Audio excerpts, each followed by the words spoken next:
Buenas tardes, hermanos. Ya se puede decir tranquilamente buenas tardes, ¿no? Ya no es buenas noches, porque estamos bien de día, ¿no? Antes me estaban corrigiendo los hermanos cuando decían, no, qué buenas tardes, ya es de noche, o ya esto, o aquello, ¿no? Por fin aprendí. Bueno, es jueves por la tarde y estoy en el púlpito. Creo que los hermanos ya están abriendo las Biblias en Primera de Samuel con la oración de Ana. Tenemos una sorpresa, no. Hoy no vamos a hablar de la oración de Ana. Gracias, hermano. Hoy no vamos a hablar de la oración de Ana. Hoy vamos a hablar de otro texto. De hecho, le tocaba predicar a mi suegro y por razones fuera de su voluntad, de su alcance, no ha podido llegar por razones laborales. Y creo yo que en la providencia de Dios, pues las cosas ocurrieron así. Tenía ahí un poco empolvado un mensaje de hace tiempo que me dio tiempo revisar. Quizá no del todo adaptar las aplicaciones a la iglesia local, y ahí pues os pido un poquito disculpas por si me veis que tartamudearé un poquito en el momento de las aplicaciones, porque la exposición, la explicación, la interpretación del texto es la misma. El texto bíblico no ha cambiado, es el mismo. Pero las aplicaciones a un grupo concreto o a otro grupo concreto, pues algunas veces pues cambia. Así que si me vais viendo que me tomaré un segundo, 2 segundos en el tiempo de las aplicaciones, no me lo tengáis en cuenta, por favor. Dicho eso, os invito a que abréis las Biblias en Primera de Reyes, capítulo 19.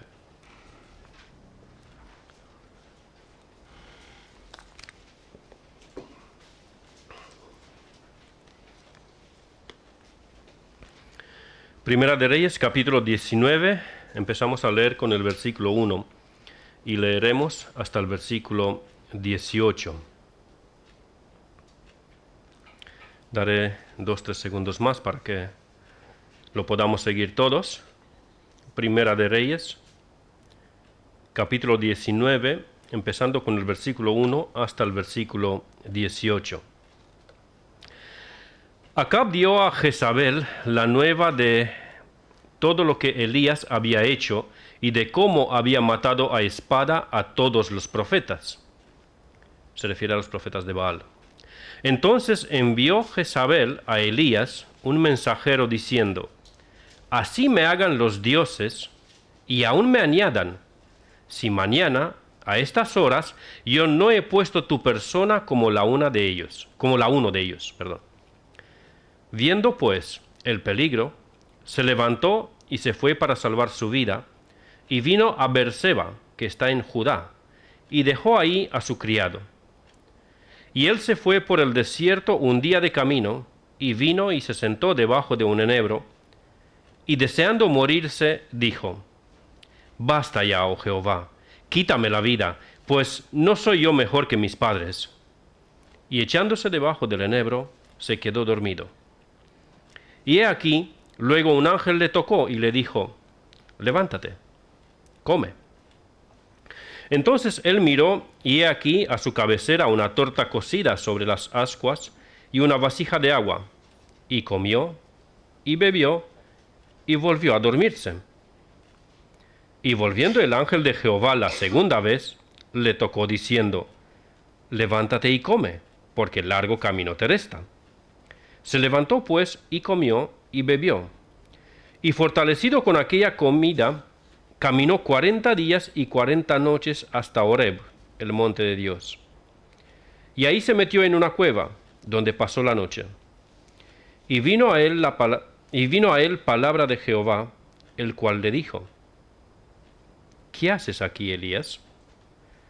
Él le respondió: he sentido un vivo celo por Jehová, Dios de los ejércitos, porque los hijos de Israel han dejado tu pacto, han derribado tus altares y han matado a espada a tus profetas.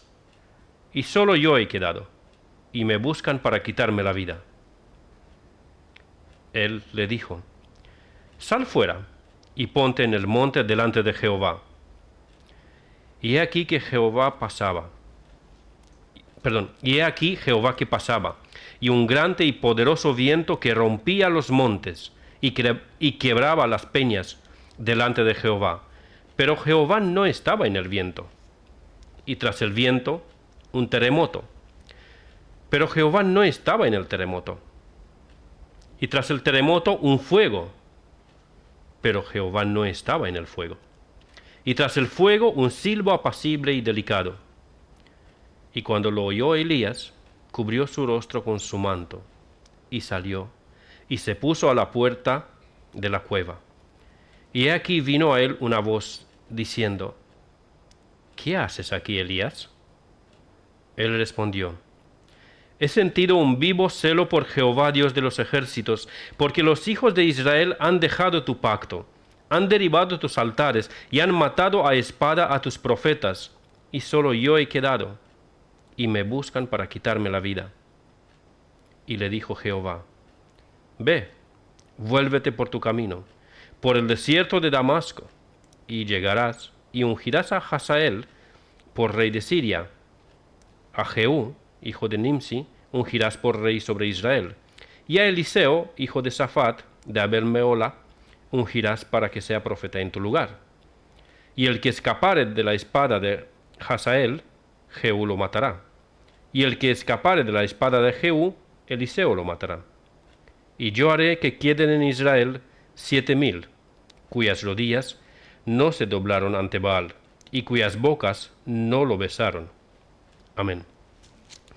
Pastor, ¿podría orar, por favor, para pedir la bendición del Señor sobre su palabra? Padre, te damos gracias por tu palabra, porque en ella nos vemos reflejados e identificados con nuestro hermano Elías, con sus padecimientos y con sus circunstancias. Te damos gracias, Padre eterno, porque ella es viva y eficaz y más cortante que toda espada de dos filos, y cada una de estas cosas que se han escrito antes, se han escrito, Señor, como ejemplo para cada uno de nosotros.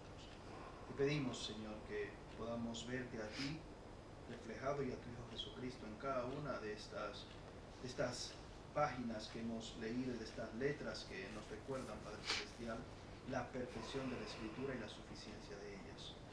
Ayúdanos para que no seamos solamente oidores, sino también hacedores de tu palabra. Que seas tú el que nos hables en esta tarde y noche. Santifícanos en tu verdad. Tu palabra es verdad. En el nombre de Jesús. Amén. Amén. Elías fue un profeta de Dios. Su nombre significa Jehová es mi Dios. Elías ministró en el reino de Israel durante el reinado de Acab, Ocosías y Joram. Y se estima que eso fue en los años 880-850 a.C. El tiempo en cual Elías sirvió al Señor en el reino de Israel, fue un tiempo bastante difícil. El estado espiritual de la nación había decaído muchísimo. Acab, el rey que es nombrado en nuestra historia, es conocido como, si no el más malvado de los reyes de Israel, por lo menos uno de los más malvados, uno de los peores. Se casó con Jezabel, la hija del rey de los Sidonios, y su esposa Jezabel le incitó a adorar a los ídolos de su nación, y Acab edificó un templo y un altar a Baal, y el pueblo entero siguió la adoración de Acab y de Jezabel, mientras la adoración a Dios el verdadero estaba disminuyendo cada vez más entre los israelitas. En Primera de Reyes 16:33 leemos lo siguiente: hizo también Acab una imagen de acera, haciendo así Acab más que todos los reyes de Israel que reinaron antes que él para provocar la ira de Jehová Dios de Israel. El estado espiritual era deplorable. Parece que Acab se estaba proponiendo, de forma consciente o inconsciente, desafiar al verdadero Dios. Y la palabra nos dice que lo que él hizo fue para provocar la ira de Jehová Dios de Israel. Pero sobre todo a nosotros nos interesa en esta tarde no Acab, sino Elías. Así que quiero acercar el zoom, si se me permite la expresión, un poco más a nuestro texto. Elías había orado al Señor que no llueva sobre la tierra y que tampoco caiga rocío, y eso como disciplina, como medio de corrección para que el pueblo se arrepienta de la adoración a los ídolos y se convierta de nuevo a Jehová.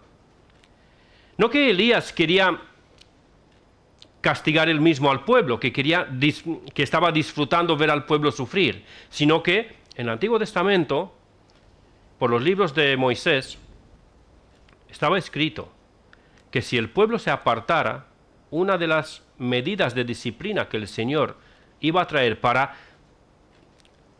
traer de nuevo al pueblo a la adoración correcta a Jehová era la sequía. Una de las disciplinas que el Señor traería al pueblo, si se apartaba del Señor, era la sequía. Y ahora Elías ora: Señor, trae por favor esa disciplina. El pueblo no quiere, es terco, de ninguna manera se quieren arrepentir. Trae tu disciplina para que se arrepientan. No para que disfrute él, para ver, que venga ahora Dios y que los mate a esos impíos. No es en ese sentido, sino para que el pueblo vuelva a la adoración a Jehová. Y Elías ora y dice: Señor, por favor, que no llueva, que no caiga ni rocío, y que así recapaciten y que se vuelvan a ti. Y la oración de Elías, el Señor la honra y la escucha. Y no cae ni agua ni rocío durante 3 años y 6 meses. En el capítulo anterior a nuestro texto se nos describe cómo Elías confronta públicamente a los sacerdotes de Baal y Asera en el Monte Carmelo. Al final de esos 3 años y medio de sequía, Elías sale a buscar al rey Acab y le invita, no me encuentro la palabra, le ofrece un trato en cual el Señor mostraría cuál es el verdadero Dios. Supongo que sabéis todos la historia cuando en el Monte Carmelo hay esa oración famosa de Elías en contra de la oración idolátrica de los profetas de Baal y Asera. Cuando se hacían los cortes, el pastor hizo alguna alusión a ese evento el domingo anterior. Se sajaban, se hacían cortes. Elías incluso se burla de ellos y les dice: bueno, orad, gritad más fuerte, porque a lo mejor vuestro Dios Baal se ha dormido o está de camino o lo que sea y no se escucha. No se escucha ahora, pero gritad más fuerte, porque si está dormido lo despertéis. O si está un poco más lejos, pues si gritáis más fuerte os va a oír. Y claro, no hay ninguna respuesta. ¿Por qué? Porque Baal y Asera no es Dios. Son unos ídolos asquerosos, abominables. Y no hay ninguna respuesta. Pero cuando Elías ora a Dios, incluso pide que se echen 3 veces agua sobre la ofrenda y la leña donde estaba la ofrenda puesta, porque el desafío era que caiga fuego del cielo y que consuma la ofrenda como respuesta a la oración, y así se demostrara cuál era el Dios verdadero. Entonces Elías pide al pueblo que riegue 3 veces la ofrenda y la leña hasta que incluso se llenó la zanja que habían cavado alrededor de la ofrenda. Y cuando Elías ora, desciende fuego del cielo y consume la ofrenda y la leña y el agua y todo, se consume todo. La respuesta a esa manifestación del poder de Dios, de la veracidad de Dios, el pueblo, todo el pueblo clama, Jehová es Dios, Jehová es Dios. Y ocurre a continuación un momento que para muchos quizá es demasiado cruel. Elías dice: prended a todos los profetas de Baal y de Asera, en total 850 personas, y los degolla, los mata a todos. Una vez que eso ha ocurrido, que aparentemente el pueblo se vuelve a Jehová, Jehová tiene misericordia con el pueblo, da lluvia. El rey Acab llega a su palacio y Jezabel, la reina malvada, cuando se entera de qué ha ocurrido con los profetas que ella misma había traído de su tierra y los había instaurado en el sacerdocio, da esa sentencia de muerte para Elías y le dice: así me hagan en el versículo 2 de nuestro texto del capítulo 19, así me hagan los dioses y aún me añadan si mañana a estas horas yo no he puesto tu persona como la una de ellos.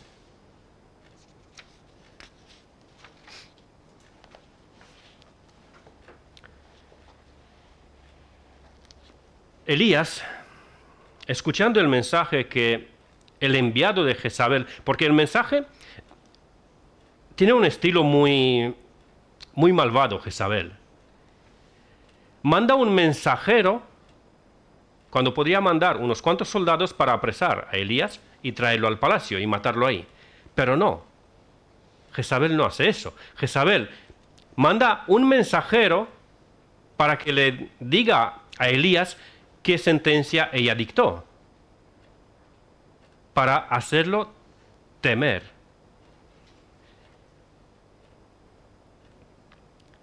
Si se puede decir, es algo como que ella disfruta de ir cazándolo.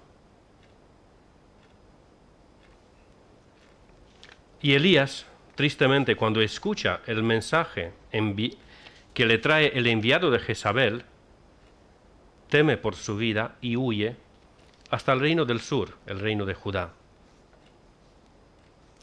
Me ha sorprendido mucho que Elías huye en ese momento. En el capítulo anterior, Elías enfrenta al mismo rey. El tiempo de sequía, el rey Acab había mandado su ejército a buscarle en todos los lugares y darle muerte a Elías. Pero en el día en cual Elías quiso enfrentar a Acab y hacer esa demostración de que Jehová es el verdadero Dios, se presenta cara a cara con el rey Acab y no le tiene ni el más mínimo miedo. Declara la verdad, mata a los 850 profetas idólatras y no tiene ni el más mínimo temor de nada. Pero ahora, cuando Jezabel le manda ese mensaje, Elías teme por su vida y huye. Es curioso. Pero no era el valiente de Jehová que enfrentaba al mismo rey y es necesario de mucha valentía para enfrentar a un rey y para matar a 850 personas. Eso no lo hace cualquiera.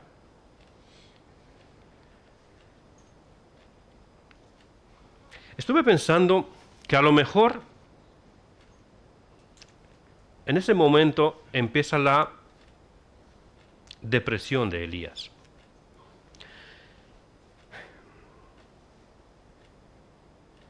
¿Por qué Elías empieza a deprimirse? Había un día, 2 días, 3 días antes, había pasado un evento extraordinario, una manifestación extraordinaria del poder de Dios.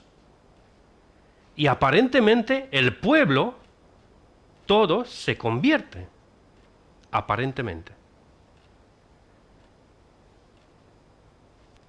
El rey que buscaba matarlo, ni le toca.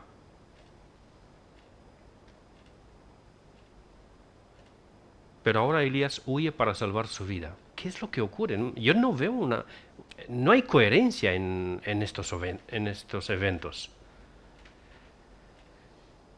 Yo sospecho que en el momento que Elías ve cuál es el resultado más bien real de todo esto, de todo lo que ha ocurrido, empieza a deprimirse, porque lo que a primera vista es un gran avivamiento en el pueblo, es solamente, como dirían en mi tierra, fuego de paja. No es algo que dure. ¿Por qué digo eso? Aparentemente Acab, el rey de Israel, acepta la demostración de quién es el verdadero Dios, que es Jehová, porque no defiende la vida de los profetas de Baal, permite que Elías y el pueblo los mate, no interviene, seguramente estaba acompañado de soldados y podría haber intervenido, pero Acab no hace nada. El pueblo aparentemente se convierte en la demostración cuando desciende fuego y consume el sacrificio, pero cuando sale el edicto de Jezabel, el pueblo se queda de brazos cruzados y no hace nada. Jezabel manda matar a Elías. No sé si os acordáis, unos cuantos, quizás siglos atrás, 2, 3 siglos atrás, hubo un momento en cual un rey decretó muerte para su hijo. El rey Saúl decretó muerte para su hijo Jonatán. ¿Por qué? Saúl había hecho un juramento precipitado en una de las batallas, no recuerdo ahora si era contra los amalecitas, no, contra los filisteos creo que era. Hizo ese juramento precipitado y dijo que si alguien tocaría algún bocado de cualquier comida antes de la caída del sol y antes de que él se vengara de todos sus enemigos, perecería, lo matarían. Jonatán, el hijo de Saúl, no sabiendo del juramento que su padre hizo, tocó un panal de miel, lo comió, y cuando los demás le dijeron, los soldados le dicen, ¿pero qué haces? Tú estás comiendo, tu padre nos hizo juramentar que no vamos a comer nada. Y Jonatán reacciona, pero a ver, ¿no habría estado mejor que comiéramos un poquito del botín que han dejado, creo que eran los filisteos, y así la venganza sobre nuestros enemigos habría estado mayor, porque tendríamos fuerzas y podríamos castigarles de mejor forma? Cuando ya en la noche se aclara que fue Jonatán el que incumplió el juramento que su padre Saúl había dado, Saúl dice, pues Jonatán, vas a morir. El pueblo, todo el ejército se levanta y dice, de ninguna manera. Eso no va a ocurrir. Tú has hecho un juramento como lo has hecho, es tu problema. Pero Jonatán no va a morir. ¿Por qué? Porque por medio de Jonatán nos dio Jehová esa victoria y esa liberación. Pero, y hacemos la comparación con nuestro texto. Jezabel, cuando manda el enviado para Elías, diciéndole, yo también te voy a matar como tú has matado a los profetas de Baal, el pueblo no se levanta y dice, quieto, ¿cómo que vas a matar a Elías? Si Elías nos ha devuelto la adoración a nuestro Dios, no lo vas a tocar. El pueblo no hace nada. Por eso yo inclino a pensar que el arrepentimiento del pueblo fue más bien un arrepentimiento muy superficial. No fue un arrepentimiento profundo, verdadero. Y quizá en la mente de Elías vino ese pensamiento, Señor, ¿para qué todo ese sufrimiento? ¿Para qué estos años de sequía? ¿Para qué estos años de persecución, de peligros, de luchas, de enfrentamientos? Al final todo es igual, no ha cambiado nada. Al final, Jezabel, la malvada, sigue al lado de su rey, de su marido Acab. Siguen haciendo las suyas, las maldades. El pueblo no le importa nada, no tiene valentía, no han aprendido nada. ¿Sirvió para algo todo eso? ¿Para qué? No sabemos con exactitud qué pensaba o cómo se sentía, porque el texto sagrado no lo afirma. Pero yo sospecho que es muy probable que esos fueron los pensamientos, las emociones que Elías tenía. Y por el texto, cómo se desarrolla, estoy bastante inclinado a pensar que no me he desviado en mi sospecha.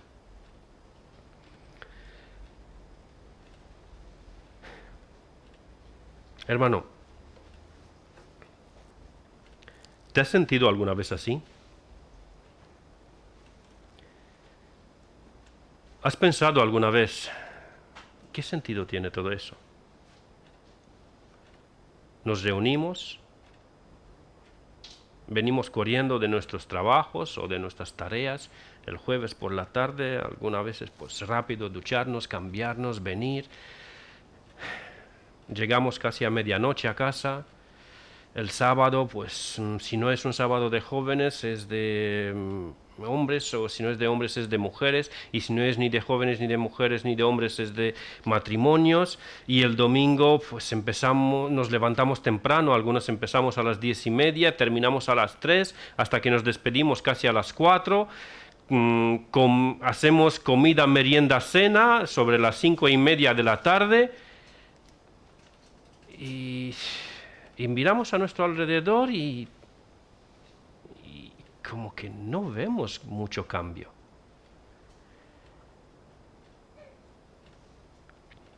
¿Te has preguntado alguna vez qué sentido tiene todo eso?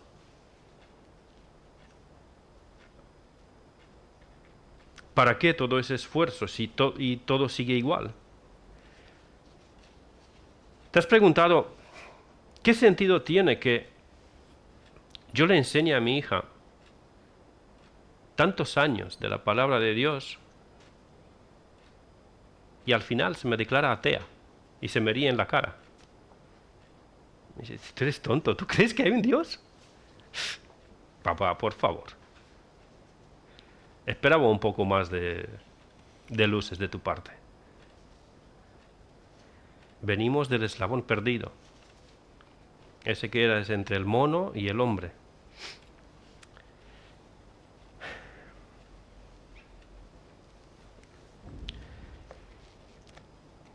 Elías, muy probablemente, pasa por un momento de depresión. Yo he visto 3 manifestaciones de la depresión espiritual en Elías. La primera de ella es incoherencia con lo que desea.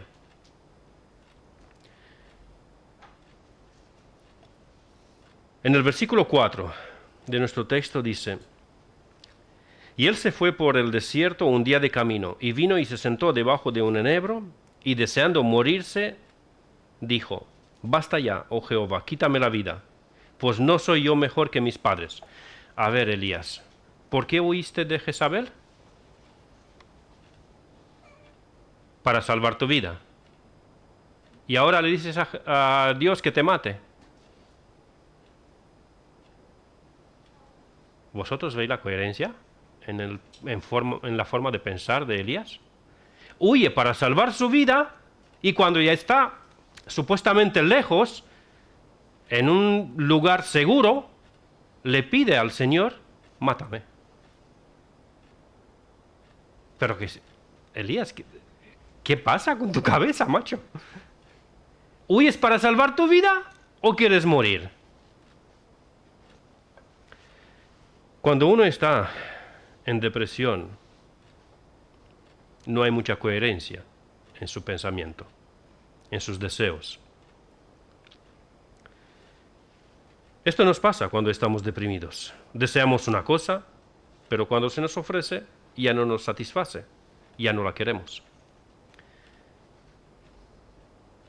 Y si alguien nos pregunta algo para ayudarnos a entrar en razón, contestamos otra cosa. Hay incoherencia también en cómo responde a lo que se le pregunta. El Señor le preguntó a Elías 2 veces, ¿qué haces aquí, Elías? ¿Os habéis dado cuenta qué contesta Elías a esa pregunta? He sentido, muy bien, pastor. He sentido un vivo celo por Jehová, Dios de los ejércitos, porque los hijos de Israel han dejado tu pacto, han derribado tus altares y han matado a espada a tus profetas. Y solo yo he quedado y me buscan para quitarme la vida. Elías, que te he preguntado qué haces aquí.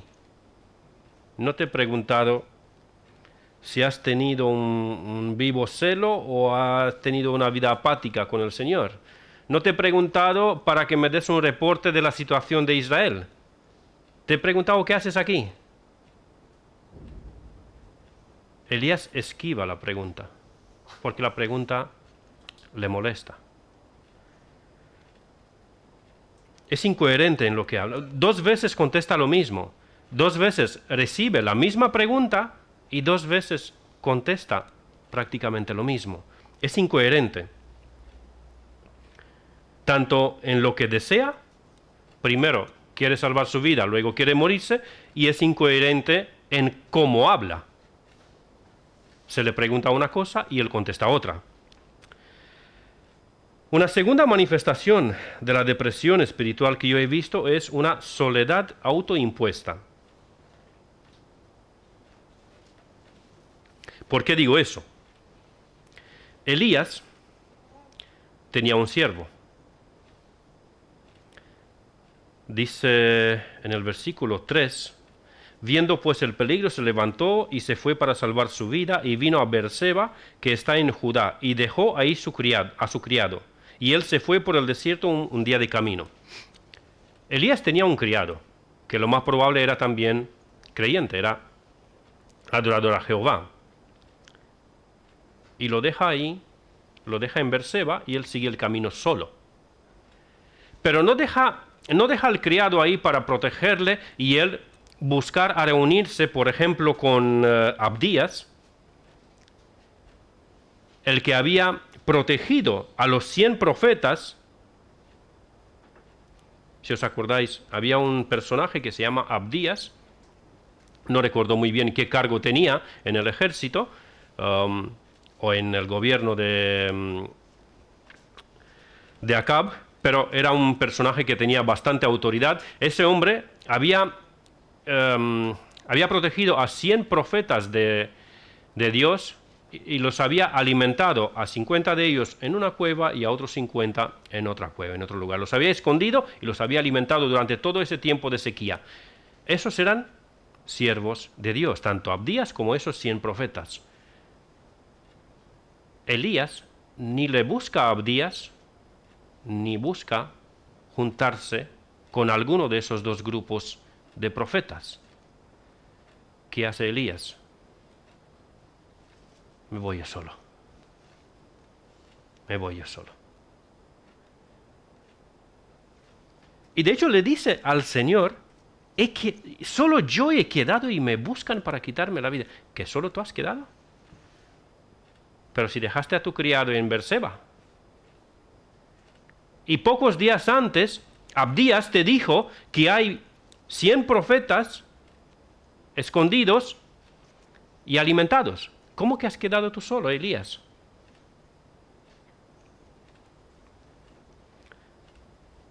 Pero Elías quiere estar solo. No, ya. Eso no tiene sentido.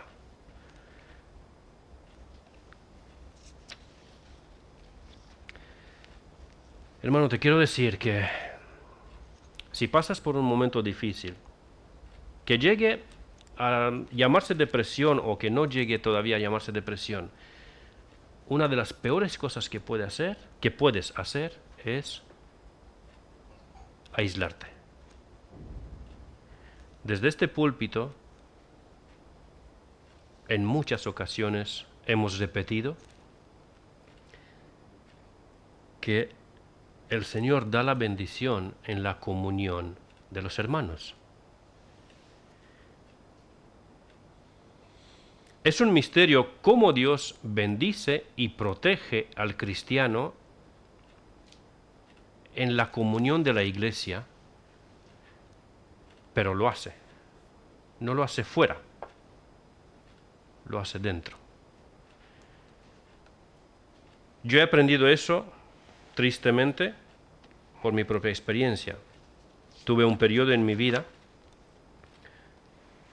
que pasé por un momento súper difícil y como Elías, muy sabio, decidí, yo solito, ya está, ya estoy harto. Eso ya no tiene ningún sentido. Yo solito, ya no quiero saber de la iglesia, me acerqué con el pastor que tenía en aquel tiempo y le he dicho, hermano, mira, ya está, para que no hay líos. Aquí tienes mi baja voluntaria de la membresía. Algún que otro día me congregaré por aquí porque os tengo mucho cariño. ¿Estáis encendido?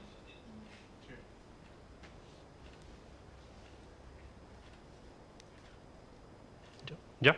Vale. Pues alguna que otra vez me congregaré porque os tengo mucho cariño a los hermanos, pero yo ya no quiero saber mucho de eso. Y me aparté de la iglesia, me aparté de la congregación, me di mi baja oficial de la membresía, bueno, ya está, ya todo es resuelto. Y ahora ya puedo hacer lo que me da la gana. Yo solito.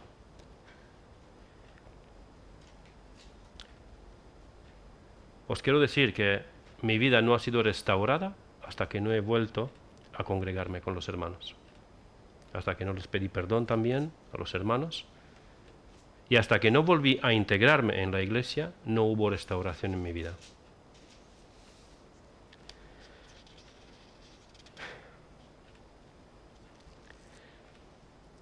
La tercera manifestación de la depresión espiritual es una exageración de la realidad. Primero vimos incoherencia en lo que desea y en cómo habla. Lo segundo, vimos una soledad autoimpuesta. Y tercero, una exageración de la realidad. Elías lo ve todo negro. Cuando el Señor le pregunta, ¿qué haces aquí? Él dice, he quedado yo solo y me quieren matar. Ya no hay ninguna salida. He quedado yo solo, no hay nadie. ¿Era así? ¿Era él solo? No. La realidad era cruda, era tremenda. Había muchísima idolatría.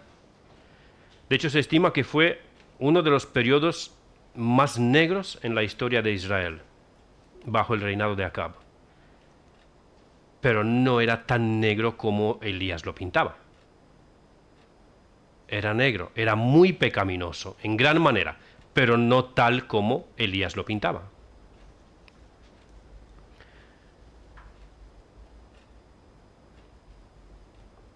Parece que en esos momentos Elías se olvidó que tenía un criado, que Abdías le contó cómo protegió y mantuvo alimentados a 100 profetas. Y en el versículo 18, Dios mismo le dice a Elías que hay 7.000 personas que no han doblado sus rodillas ante el ídolo y no lo han besado, a pesar de que la persecución era muy atroz, ¿no? Vamos a ver el versículo 18.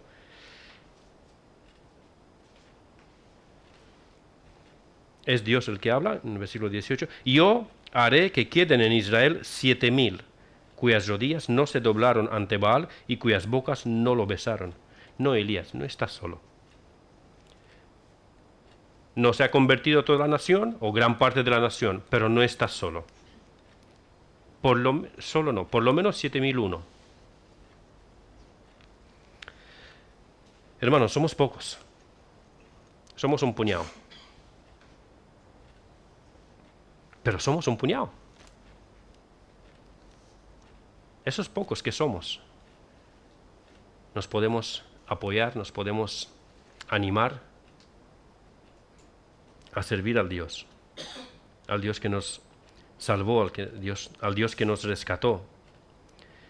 Y aunque se burlan de nosotros en la sociedad, aunque nos ridiculizan y nos aíslan y no nos tienen en cuenta, por la gracia de Dios seguiremos firmes hasta el final, porque Él nos sostiene. Sea cual sea ese final, o la muerte, o la venida de nuestro Señor Jesucristo, pero Él nos sostendrá. Porque poderoso es Él para que nos mantenga en pie. Dejemos la incoherencia, la soledad autoimpuesta y la exageración de la realidad.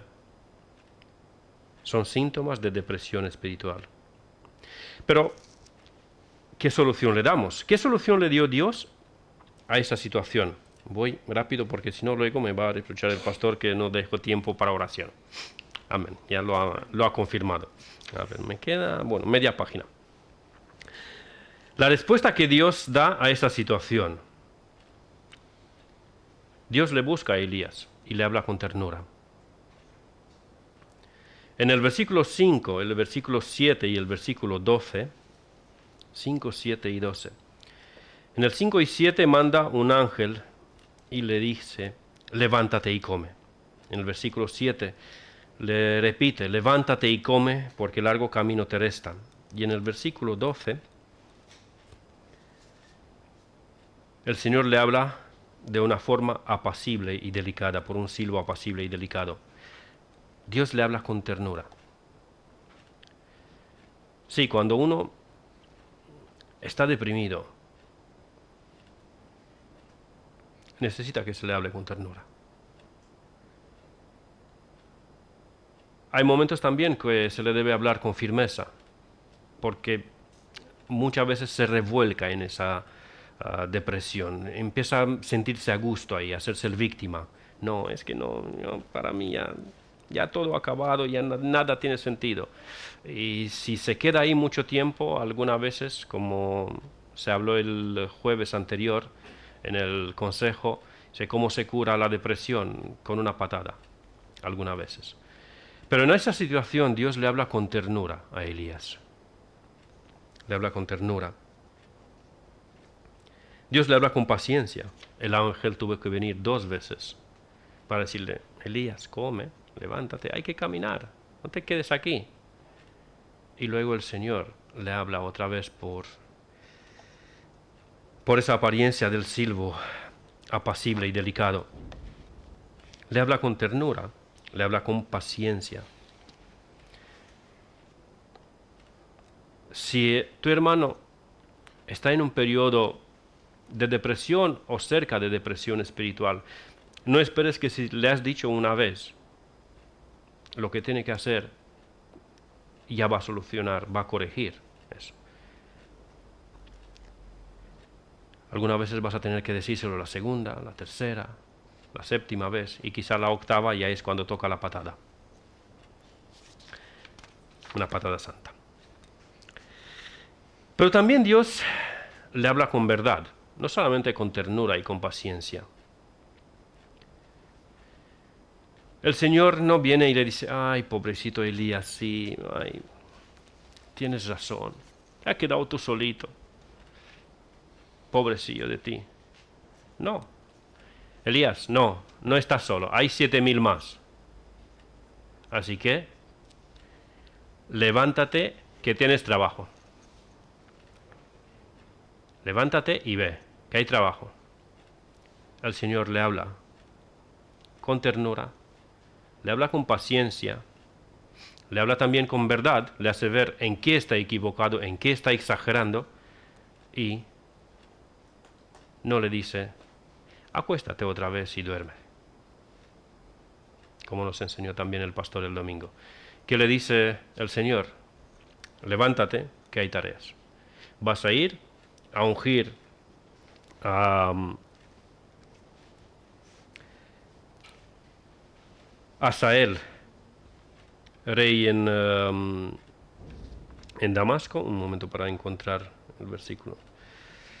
Versículo 15. Y le dijo Jehová, ve, vuélvete por tu camino, por el desierto de Damasco, y llegarás y ungirás a Hazael por rey de Siria. A Jehú, hijo de Nimsi, ungirás por rey sobre Israel. Y a Eliseo, hijo de Safat, de Abel-Meola, ungirás para que sea profeta en tu lugar. Solamente voy a decir una frase, dos de Eliseo. La unción de Eliseo no fue solamente que le ungió y le dije, toma, ahora tú sigues de profeta y yo me voy. Ya me he jubilado. No, él le formó como profeta. Eliseo entró en la escuela de Elías y Elías le enseñó cómo servir a Jehová. Recuerdo también otro momento así, no llegó a ser una depresión muy fuerte, pero sí había un momento en cual estaba así muy decaído, era jovencillo, estaba en Rumanía, y me dice un hermano a cual yo apreciaba mucho, dice, Costel, cuando estás así decaído y no sabes lo que has de hacer, ¿sabes lo que tienes que hacer? Y yo ahí, a ver, le digo, me está haciendo un juego de palabras, cuando no sabes lo que hacer, sabes lo que hay que hacer. Digo, bueno, venga, dime, ¿qué? Pues cuando estás así y no sabes lo que hay que hacer, tienes que hacer lo que hacías cuando estabas bien con el Señor. Digo, a ver, ¿cómo? Repíteme. ¿Que tengo que hacer qué? Pues cuando estabas bien con el Señor, ¿qué hacías?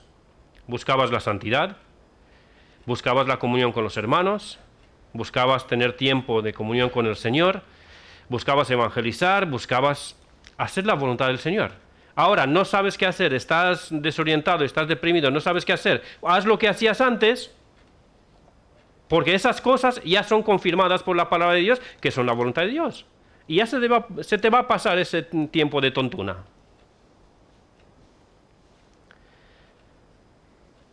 Dios le busca a Elías y le encomienda una tarea. Le habla con paciencia, le habla con ternura, le habla con verdad y le manda a trabajar. Su tarea era espiritual, le manda a trabajar. Hermano, ahora, si tú estás en uno de esos momentos y sé que estamos pasando por un momento un poco delicado en la iglesia y a todos nos afecta, no estoy intentando de minimizar tu sufrimiento, tu dolor, tu preocupación, tu tristeza, que te llegó hasta incluso medio desanimarte, decepcionarte o deprimirte, no lo sé. No intento minimizarlo. Pero ¿sabes qué? Te tienes que levantar. No hay otra solución. Te tienes que levantar.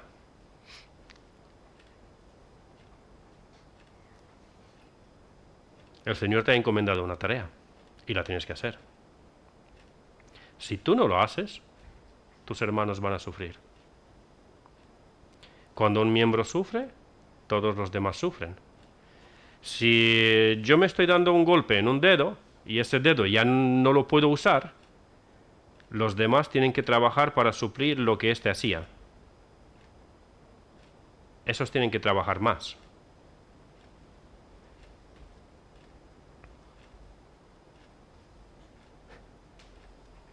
Haz lo que el Señor te ha encomendado hacer.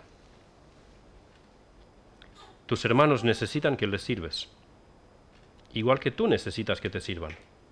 Mira a tu alrededor, porque si tú no los sirves, estarán en necesidad.